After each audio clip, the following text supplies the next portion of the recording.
Hari ini saya akan menyampaikan firman Tuhan dengan tema pilihanmu masa depanmu.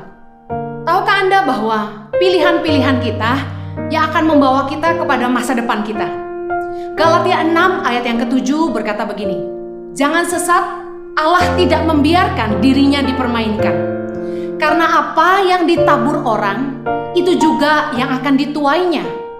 Apa yang kita tabur dalam hidup kita, bagaimana kita menggunakan waktu kita, bagaimana kita menggunakan kekuatan kita, bagaimana kita memanfaatkan setiap kesempatan yang Tuhan berikan dalam hidup kita, akan membawa kita kepada tempat di mana kita akan berada suatu hari nanti. Tempat di mana Anda berdiri hari ini adalah hasil dari taburan-taburan Anda di masa lalu. Pilihan-pilihan kita di masa lalu yang membawa kita berada di tempat di mana kita berdiri hari ini. Ada konsekuensi yang menyertai setiap keputusan yang kita ambil. Kenapa kita harus hati-hati dalam membuat keputusan dalam hidup ini? Karena untuk setiap keputusan yang kita buat dalam hidup kita, kita harus menanggung konsekuensi di kemudian hari. Tahukah Anda bahwa hidup ini pilihan? Dari bangun tidur kita sudah punya banyak pilihan. Apa yang kita mau kerjakan lebih dahulu, dan lalu apa yang kita mau lakukan hari itu. Hidup ini tentang pilihan. Dengan siapa kita mau menikah, dengan pekerjaan apa yang kita mau kerjakan, bisnis apa yang kita mau mulai, semuanya tentang pilihan. Lulus SMA, kita harus memilih jurusan untuk kuliah. Lalu kita akan memutuskan mau bekerja di mana. Hidup ini selalu penuh dengan pilihan. Bijaksanalah dalam menentukan pilihan-pilihan hidup kita, karena keputusan-keputusan kita akan menghantar kita kepada masa depan kita. Ada orang yang berkata bahwa jalan hidup yang salah adalah bagian dari rencana Allah. Saya mau katakan begini, bahwa Tuhan itu punya rencana yang baik bagi setiap kita. Tapi keputusan kita sendirilah yang menentukan apakah kita akan sampai kepada tujuan-tujuan Tuhan bagi kita masing-masing.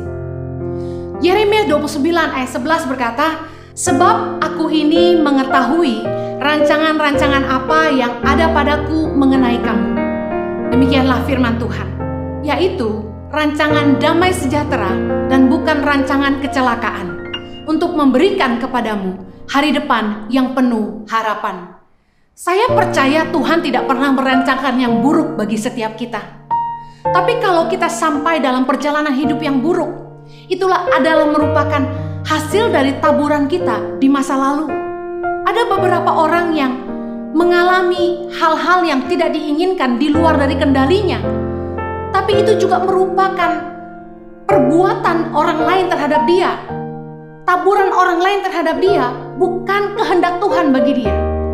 Salah sekali ketika orang menyalahkan Tuhan, ketika ada sesuatu yang buruk terjadi dalam hidupnya. Entah karena perbuatannya sendiri, keputusan yang dia ambil, atau perbuatan orang lain yang dilakukan terhadap dia. Saya tidak percaya bahwa apa yang buruk itu datang dari Tuhan. Ada yang berkata, kesalahanku seizin Tuhan. Beberapa orang mengambil keputusan dengan gegabah tentang hidupnya, tapi nggak mau nanggung akibatnya, dan dengan sembarangan berkata, Tuhan mengizinkan. Contoh, kita yang memilih dengan siapa kita mau menikah. Lalu ketika pernikahan itu tidak berjalan dengan baik, kita dengan sembarangan berkata, jodoh kan dari Tuhan.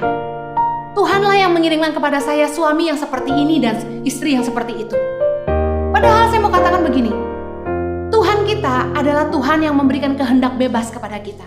He is the God of free will. Tuhan tentu berupaya untuk memberitahu kita kehendaknya, rancangannya melalui firman-Nya. Tapi keputusan kitalah apakah kita mau menghidupi itu dan apakah kita percaya kepada janjinya. Banyak orang mengambil keputusan tanpa berdoa. Mengambil keputusan meskipun dia tahu itu bertentangan dengan kebenaran. Lalu ketika dia stres dengan masalah hidupnya, ketika hutang menumpuk, ketika pernikahan tidak bahagia dan lain sebagainya, mulai menyalahkan Tuhan dengan berkata, Tuhan yang mengizinkan saya mengalami semuanya. Hati-hati untuk membuat sebuah statement demikian. Karena Yeremia 17 ayat yang 10 berkata begini, "Aku Tuhan yang menyelidiki hati, yang menguji batin untuk memberi balasan kepada setiap orang setimpal dengan tingkah langkahnya, setimpal dengan hasil perbuatannya." Kalau kita sampai di tempat yang salah hari ini, saya pastikan bukan rencana Tuhan Anda ada di tempat itu, tapi Tuhan mengizinkan untuk Anda belajar dari kesalahan Anda. Tentu banyak yang mengalami kejadian-kejadian tragis dalam hidupnya dan berpikir, Tuhan ada di mana dan kenapa Tuhan izinkan semuanya terjadi. Saya mau beritahu begini, banyak hal-hal yang kita nggak bisa jelaskan kenapa begini dan kenapa begitu. Tapi saya pastikan, apapun masalah yang Anda dan saya alami hari ini, baik dan buruk, Tuhan sanggup memulihkan kita, dan Tuhan sanggup menggunakan masa lalu kita yang buruk, penderitaan yang pernah kita alami, untuk menjadi kekuatan bagi hidup kita. Kita punya kesempatan untuk menggunakan luka menjadi kekuatan bagi kita. Dengar baik, jangan sembarangan buat keputusan, karena kita harus menanggung setiap perbuatan dan keputusan yang kita ambil dalam hidup kita. Sadarilah untuk setiap keputusanmu diikuti oleh konsekuensi atau akibat. Apa yang harus kita lakukan supaya kita tidak membuat keputusan-keputusan yang salah? Saya ingin share 5 hal tentang penyebab keputusan yang salah. Keputusan yang salah itu disebabkan oleh yang pertama, ketidakmengertian. Amsal 19 ayat yang kedua berkata begini, "Tanpa pengetahuan, kerajinan pun tidak baik. Orang yang tergesa-gesa akan salah langkah." Firman Tuhan mengajar kita bahwa begini, tanpa pengetahuan, kerajinan pun tidak baik. Artinya rajin tapi bodoh itu tidak baik. Orang yang bertindak tanpa pengertian, melakukan sesuatu tanpa memahami dahulu. Seperti kebanyakan orang kalau beli alat elektronik, pasti disertai dengan manual book. Tapi kebanyakan orang, seperti saya, malas baca manual book. Dan apa yang kita lakukan? Kita coba-coba pasang dan nyalakan. Sampai mentok gak bisa nyala, baru kita baca manual booknya. Satu hari saya beli air diffuser, yaitu untuk pelembab udara di rumah. Saya lihat di gambarnya ada lampunya. Ketika saya isi air dan saya pencet tombol power, yang keluar cuma asap-asap uap air, tapi lampunya tidak menyala. Saya langsung berpikir, waduh, barangnya rusak. Kemudian saya ingat, saya harus baca manual booknya. Begitu saya buka manual booknya, ternyata tombol power itu harus dipencet 1,5 detik baru menyala lampunya bersama dengan uap airnya. Kalau hanya sekali tekan saja, hanya keluar uap airnya. Seringkali dalam hidup ini kita juga begitu. Kita mengambil keputusan yang salah, bertindak salah karena kita tidak mengerti. Tanpa pengetahuan, kerajinan pun tidak baik. Contoh, ada pegawai saya yang rajin sekali. Rajinnya minta ampun. Dia rajin cuci pakaian. Tapi satu masalahnya, sering melunturkan pakaian saya.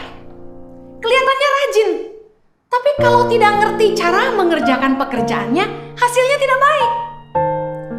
Percuma rajin nyuci pakaian, tapi kalau luntur semua pakaiannya, saya hanya bisa memaafkan saja. Tapi dengar baik, jangan pernah membuat keputusan, apalagi tindakan, sebelum Anda benar-benar mengerti kebenaran. Sebelum Anda benar-benar memahami apa yang Anda harus lakukan. Sangat disayangkan ketika orang tidak ngerti bahwa pernikahan itu seumur hidup. Bahwa bagaimana orang menghidupi pernikahan itu, konflik-konflik di dalamnya yang dimana mereka harus belajar untuk saling mengerti dan menerima, itu persiapannya tidak mudah. Tapi sayangnya orang lebih fokus kepada persiapan pesta pernikahan yang hanya 1 malam. Sementara orang gak mempersiapkan pernikahan yang sesungguhnya. Anak muda yang masih jomblo kebanyakan pengen cepet-cepet nikah, apalagi sudah angka 3. Kepala 3 itu angka tidak aman bagi para wanita biasanya. Sudah mulai deg-degan, sudah takut kadaluarsa. Tapi dengar baik, ada pepatah berkata, lebih baik telat asal selamat. Lebih baik terlambat asal selamat. Saya yakin waktu Tuhan itu yang terindah. Jangan sembarangan menikah, karena pernikahan itu seumur hidup. Jangan pernah ngambil keputusan sebelum kita benar-benar mengerti tentang pernikahan dan dengan siapa kita menikah. Saya sama Jojo konseling pranikah, sudah banyak pasangan. Banyak yang kami lihat maksa pengen cepet-cepet nikah. Maaf, akhirnya berakhir tidak bahagia. Dengar baik, tanpa pengetahuan kerajinan pun tidak baik. Ketidakmengertian akan membuat kita mengambil keputusan yang salah. Yang kedua, keputusan yang salah disebabkan oleh tidak memperhitungkan dengan matang. Firman Tuhan berkata, orang yang tergesa-gesa akan salah langkah. Terlalu terburu nafsu, tidak berpikir panjang, tidak dicermati dulu, tidak dikenali dulu baik-baik. Tergesa-gesa, akhirnya salah langkah. Apapun yang selalu tergesa-gesa, hasilnya kurang baik. Dengar baik, jangan pernah tergesa-gesa mengambil keputusan. Kalau ada sales yang mendesak Anda mengambil keputusan cepat-cepat untuk beli saat itu juga, Anda patut curiga. Kalau ada orang yang mendesak Anda untuk buru-buru nikah, Anda patut curiga. Keadaan yang memaksa Anda untuk membuat keputusan yang cepat. Tentu ada keadaan yang kita tidak bisa hindari. Contoh, anak sakit, kita harus mengambil keputusan cepat. Apa yang harus saya lakukan? Saya teringat waktu saya melahirkan anak kembar saya berusaha melahirkan anak saya secara normal. Tapi sayangnya Chloe Zoe ketika dalam kandungan saya, mereka harus dilahirkan lebih awal, 7,5 bulan prematur. Dan dokter berusaha memberikan induksi sebanyak 2 kali, tapi saya tidak mules-mules. Akhirnya mereka putuskan, tim dokter putuskan untuk memecahkan air ketuban saya. Perut langsung terasa mules luar biasa. Lalu begitu air ketuban saya pecah, ternyata jantung Chloe detaknya langsung turun. Turun sampai di angka 60, dan dalam hitungan menit saya harus putuskan bahwa saya mau dioperasi sesar atau tetap maksa normal. Dengan catatan, akan ada resiko saya akan kehilangan Chloe. Tanpa pikir panjang, hitungan detik saya tanda tangan. Puji Tuhan saya melahirkan di Australia sehingga prosesnya begitu cepat. Dalam 5 menit selesai saya tanda tangan, saya sudah dipersiapkan untuk masuk ruang operasi. Dokter, para perawat semuanya begitu sigap. Semua dokter sudah siap. Dalam menit ke-10 saya sudah selesai operasi. Luar biasa cepatnya. Tapi dokter begitu cepat karena jantung Chloe turun menjadi lemah. Saya bersyukur dalam keadaan-keadaan yang begitu mendesak, Tuhan menolong untuk memberi hikmat mengambil keputusan yang tepat. Tapi dalam hal ini firman Tuhan mengajar kita, selain untuk hal-hal kritikal seperti hidup dan mati, kita tidak boleh tergesa-gesa. Kita harus memperhitungkan dengan matang. Jangan terburu nafsu. Contoh, ada orang-orang yang ingin memulai usaha, terlalu terburu nafsu karena diiming-iming sama teman akan keuntungan yang luar biasa, fantastis angkanya, langsung ceroboh, gak berhitung, gak pikir panjang, jual aset, join bisnis, tanam uang di situ. Apa yang terjadi? Habis semuanya. Bukan 1, bukan 2, saya sudah lihat banyak orang-orang yang terlalu terburu nafsu, orang yang tergesa-gesa, itu biasanya salah langkah. Keputusan yang salah yang ketiga disebabkan oleh tidak takut akan Tuhan. Keputusan hati yang tidak didasari takut akan Tuhan, hanya dikuasai nafsu, keinginan, dan bahkan kejahatan, membuat orang bertindak sembarangan dengan hidupnya. sembrono ngambil keputusan, tidak peduli kepada kebenaran. Efesus 5 ayat yang 10 berkata, ujilah apa yang berkenan kepada Tuhan. Saya perhatikan beberapa orang yang terus jatuh bangun dalam dosa, terus bikin kesalahan yang sama. Hidupnya gak berubah-berubah. Udah jatuh 1 kali, jatuh 2 kali, jatuh 3 kali, terus seperti itu. Berhutang gak bisa berhenti. Saya perhatikan masalahnya cuma satu. Orang ini gak takut Tuhan. Keputusan hati kita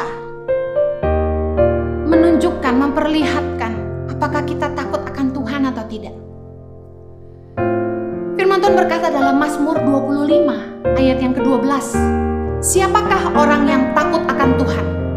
Kepadanya Tuhan menunjukkan jalan yang harus dipilihnya.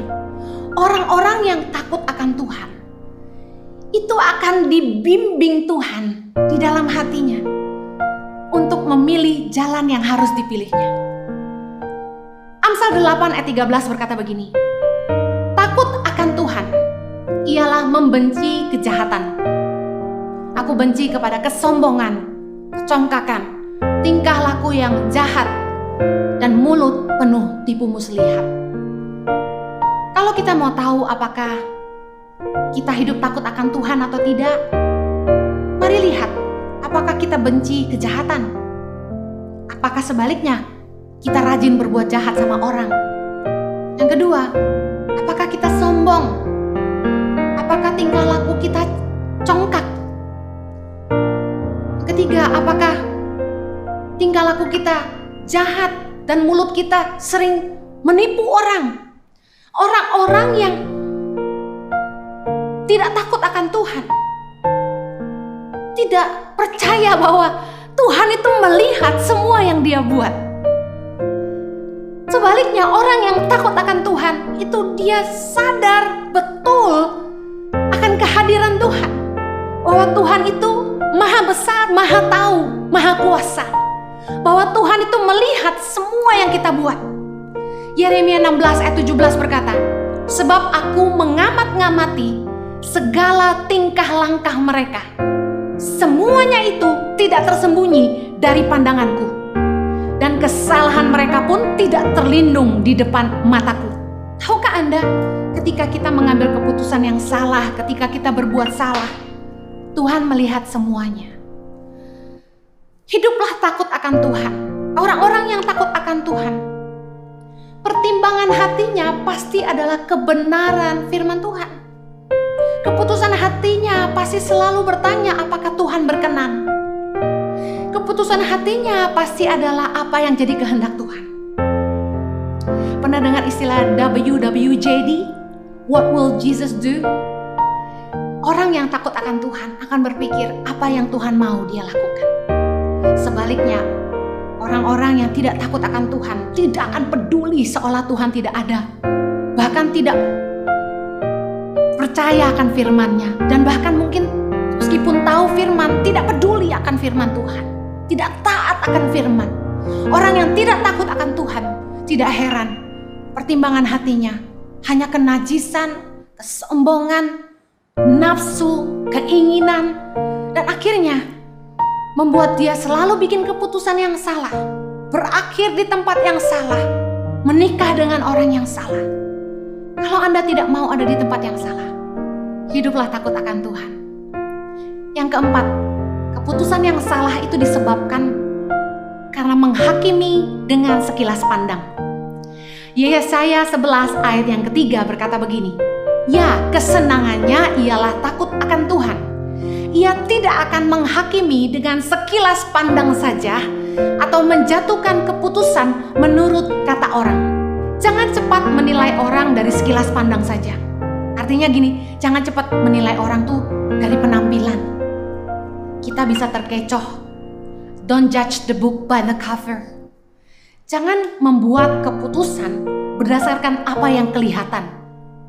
1 Samuel 16 ayat yang ke-7 berkata begini, tetapi berfirmanlah Tuhan kepada Samuel, janganlah pandang parasnya atau perawakan yang tinggi.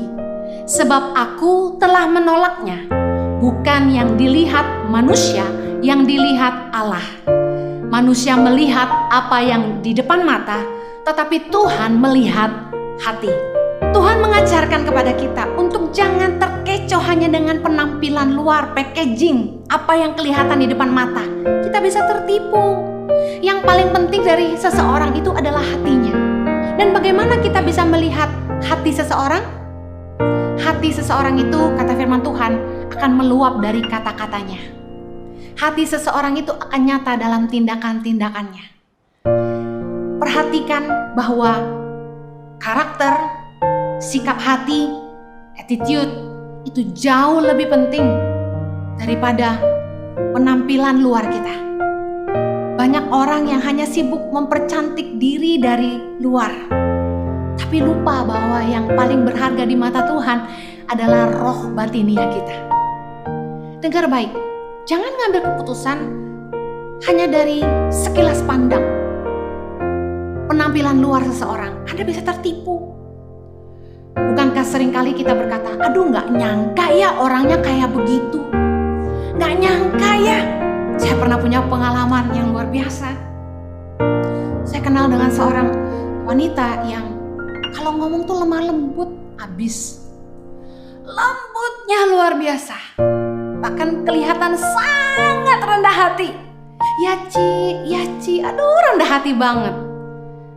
Gak taunya tidak lama kemudian, setelah sekian tahun saya kenal dia, akhirnya suaminya sampaikan ke saya bahwa istrinya begitu mengerikan. Istrinya kasar, pukul dia, bahkan menista mamanya. Sikapnya kasar, omongannya kasar. Hitungan habis. Bahkan pernah waktu satu kali saya mencoba menasehati mereka ketika mereka punya masalah dalam pernikahan. Istrinya marah sama suaminya, maki-maki suaminya karena menceritakan masalahnya ke saya. Dengan baik, bukankah perkataan janji yang kita berikan itu tidak bisa kita tarik kembali? Contohnya perjanjian bisnis, kerjasama, pernikahan. Harusnya janji itu harus dipegang. Hati-hati mengikat janji dengan siapapun. Membangun kerjasama, apalagi sampai menikah dengan orang yang Anda tidak benar-benar kenal dia siapa. Jangan terkecoh sama penampilan luar, karena akan menjadi jebakan bagi Anda dan akan membuat hidup Anda sengsara. Yang terakhir, keputusan yang salah itu disebabkan oleh menjatuhkan keputusan menurut kata orang, kata firman Tuhan. Yesaya 11:3 tadi bilang menjatuhkan keputusan menurut kata orang.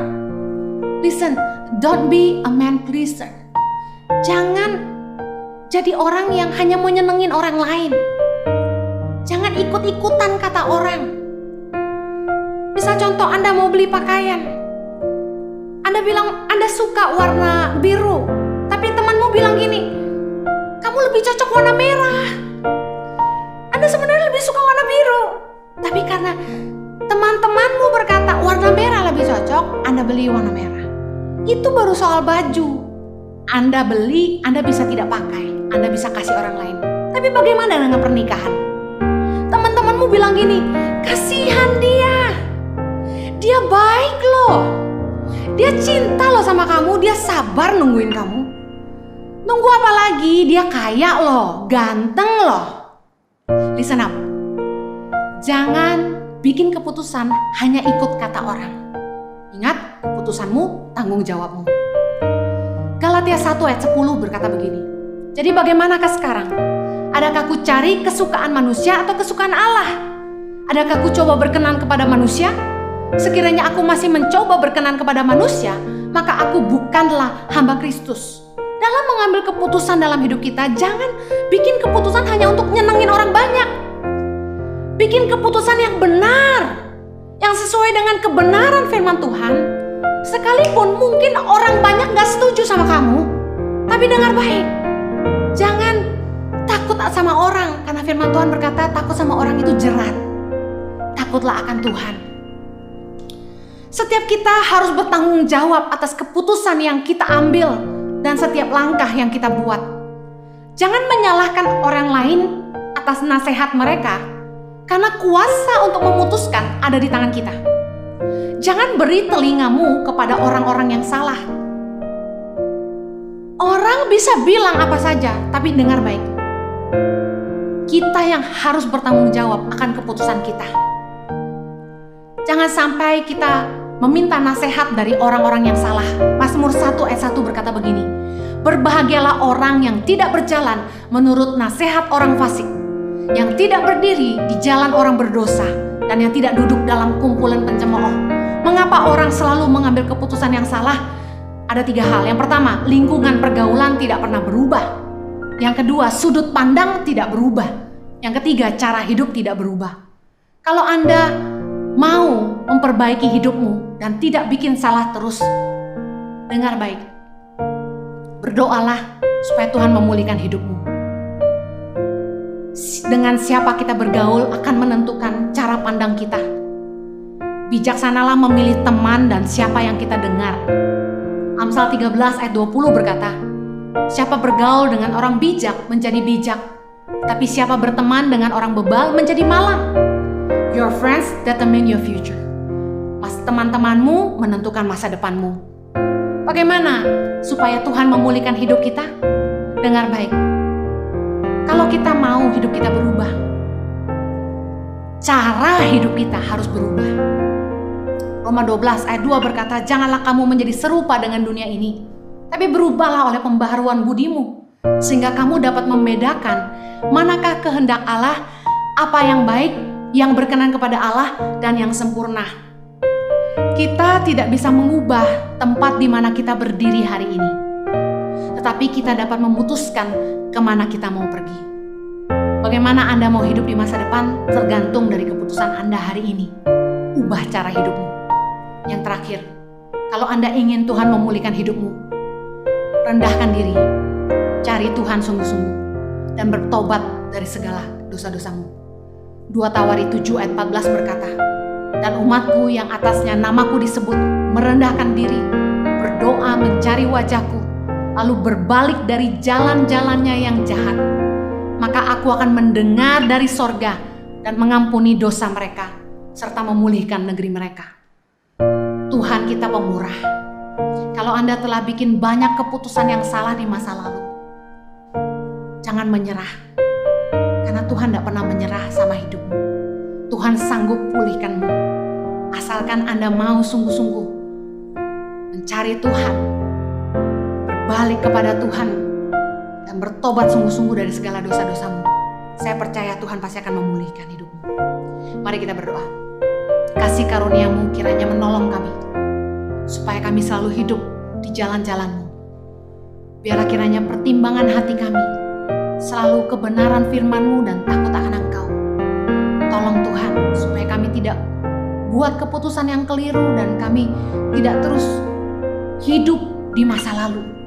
Tolong Tuhan supaya kami boleh keluar dari dosa-dosa kami, boleh menang dari cara-cara hidup kami yang lama, dan kami boleh menghidupi rencana-Mu yang sempurna bagi setiap kami. Mampukan kami Tuhan, di dalam nama Yesus kami berdoa.